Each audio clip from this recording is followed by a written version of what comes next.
Hello and thanks for stopping by. This is Wolfenstein for the PlayStation 3, developed by Raven Software and released in 2009 by Activision. This review was actually a little hard to get pulled together because I couldn't stop playing this game to record footage or take notes. I was riveted to this game, and the footage I have here is from my second go-round. So Wolfenstein was an early first-person shooter franchise that predated Doom. It's a World War II setting, and the newer games do continue with this theme in the series, although they drift into alternate sort of histories, different universes really. In this case, the game sort of moves into the occult? Well, another dimension really. I'm not exactly sure if you'd consider this the occult, but we do have an alternate dimension and some monster-like things as a result. Now, we don't have a ton of monster things here, just some. And I guess in that regard, after getting through this game, there may be a slightly missed opportunity here. There was probably space for more. I kind of just would have expected monsters to be leveraged in a situation like this. You get it here, but just sort of a few bosses, and then there are some human villains that are sort of altered by this dimensional technology, but that's kind of it. You played BJ Blazkowicz in this game. He's an agent, and you basically find a pendant after you kill an enemy at the start of the game. The pendant is the item that gives you these sort of superpowers for the rest of the game, basically. And they're definitely fun to deploy, so it's really interesting. We're not talking crazy superpowers or anything like that, but what you do end up with over time, it certainly is useful. When you activate a power, you go into this sort of greenish, otherworld sort of place until your energy meter depletes. In this state, you can slow time, you can create an energy shield, you can charge your weapons to penetrate enemy shields, or you can just drift into the alternate dimension to uncover hidden items or paths. You can upgrade these powers as you go, but mostly you're going to be using guns in this game to get through it. It's not like you're shooting lightning from your hands or anything. You can upgrade your guns as you go, but there aren't enough funds available in the game for you to upgrade everything. So you're going to end up choosing one or two. And I guess this is sort of another thing here. There's certainly a variety when it comes to weapons in the game, but the variety isn't large. It's like, you're not going to get to choose between 4 submachine guns or different sniper rifles and figure out the one you like best. Nope. Their weapons are kind of set in this regard, and you're going to likely upgrade the most basic weapons first, probably because they have the most ammunition floating around. You do get some heavy weapons, of course, these cool energy weapons with this new technology, but honestly, I feel like I didn't really have to use any of them until maybe 1 or 2 bosses at the end of the game. That's it. So, I guess in that regard, maybe there's a slight balancing problem with weapons.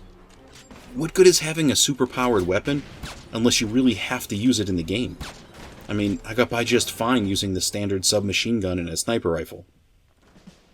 In this game, you're going to travel through different zones in the city, and interesting, there are a ton of doors that you can just open up and walk into. You can't open every door, but there are plenty of random doors that you can just go inside.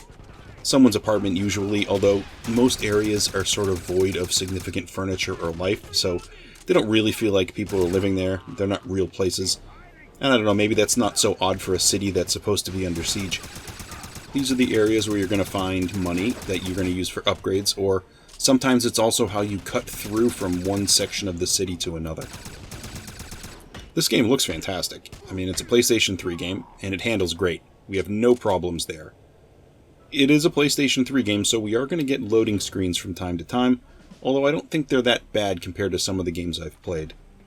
I think generally here, you're going to get used to where the loading screens are going to happen, and they don't seem to be too much of a bother. I think as far as weapons go in the game, they suffice, but I really would have liked a larger palette to choose from, or maybe even longer upgrade paths for the individual weapons. Maybe. I was also a little surprised that there was no handgun in this game. And although you can pick up an occasional axe or maybe a pipe to use as a weapon, you don't really have to, and there's no default handheld weapon. I always considered those to be first-person shooter basics, and I guess I was a little surprised that they were both excluded from the game. I mean, I don't think I missed them that much, but I did expect them. Games like this, you expect to have some sort of a handheld weapon, whether it's a knife or an axe, whatever. And then you have a pistol, and then you start getting into bigger guns as you move, but no, don't get that here. Now the powers that you have from the medallion, They're fun to use, but for a long period of time, I felt like I wasn't forced to use them. Here you have to balance energy that you have for the pendant, and you have to sort of figure this out as the game goes on, for the most part of the game, because the recharge rate is naturally super slow for this pendant, but you do get a ton of recharge points just sitting there across the city, these little sort of wavy spots you just step into. But near the end of the game, after I've gone through some upgrades, it seems to replenish itself just fine. You just wait a couple of seconds and you're going to start to get energy pooling back in there. You're going to upgrade your powers as you go, and you use money as you pick up in different areas. And you also use tomes, and these are tomes that you have to find through the city or the different maps, and they are not always easy to locate. You can see them when you use your Veil power, when you're looking into the other dimension for stuff. But you might be in the middle of a firefight, and it's not always easy to stop and look around the city when you've got all these guns trailed on you. The maps that are available are sufficiently complex, although they're not overly huge. And you do get a pointer on your map reticle at the top that points you to the next location you need to get to, which is really nice and it really helps.